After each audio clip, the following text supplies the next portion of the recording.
ছোৱালী কেতিয়া আহিলি আহিলা টিকাটো ঘূৰাই ঘূৰাই কালি আহিলোঁ ভালনে আপোনাৰ এইজনীক সুধিব আৰু এতিয়া ছোৱালী তই দেখোন ক্ষীণালি হয় নেকি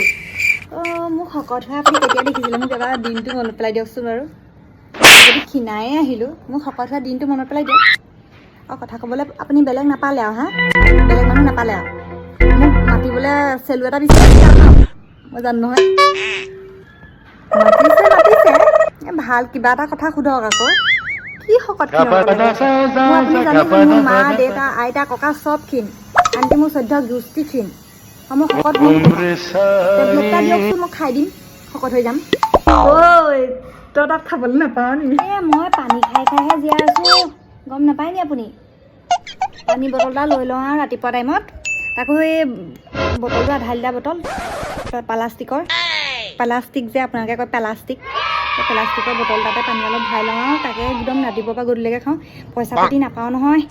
এনেইহে আছোঁ মই তাত মুখখন দেখুৱাই একোৱেই নাই মোৰ পইচা পাতি মই অকল পানী খাই খাই জীয়াই আছোঁ সেইকাৰণে মোক ক্ষীণ দেখিছে আপুনি বুজিলে আৰু এতিয়া মই ঘৰলৈ যে আহিছোঁ